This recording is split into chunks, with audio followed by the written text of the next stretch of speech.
Hi there, network. I've been delivering loads of incident investigation training recently, and because I hate it to be death by PowerPoint, what we do is in the afternoon we spend all afternoon investigating a real incident. So we start off with like a first aid report, and then we have to get them to ask for evidence, which they trawl through. We even interview some witnesses and then end up doing some kind of 5 whys analysis. God, there was an incident, I just nearly fell down a hole.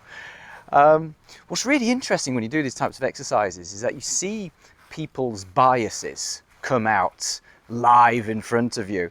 You see people jump to conclusions on why the incident happened.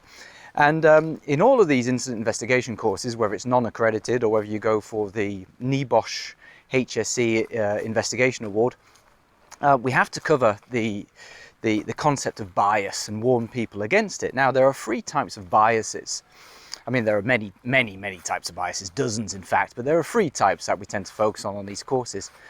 The first one is what we call fundamental attribution error, which is a little bit of a mouthful, isn't it? The fundamental attribution error is basically when you assume that somebody did something wrong because there's something wrong with them.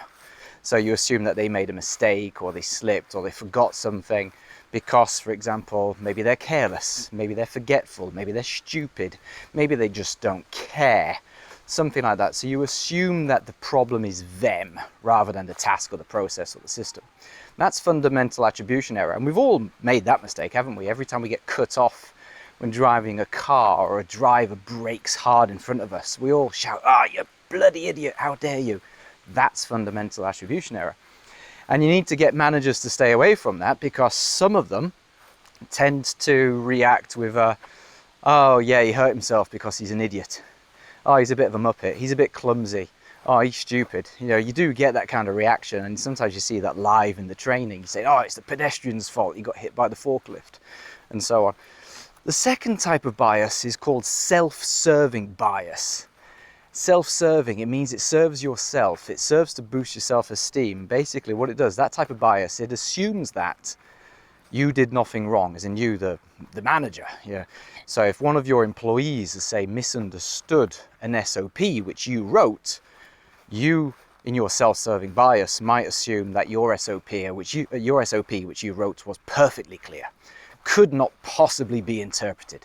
That's self-serving bias. And again, self-serving bias leads us to blame individuals for the mistakes rather than look at ourselves. We assume that they're the problem, so it protects us. The third type of bias is a little bit different. It's called cherry-picking bias. It's also known as, or it's a type of confirmation bias.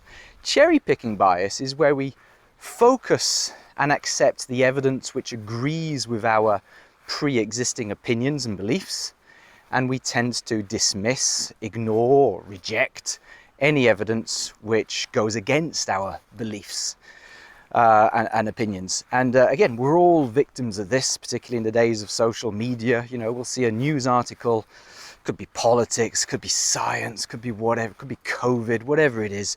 You'll see an article which supports your opinion, and then you're likely to read that and agree with it and then use that to defend your position. And then if you see an article which disagrees with your position, certainly I do this, I tend to react negatively towards the article and dismiss it and say, "Oh, well, that's just nonsense because," or "That's bad, that's a bad study, that's bad research because," or "That person is themselves biased," but it's actually me.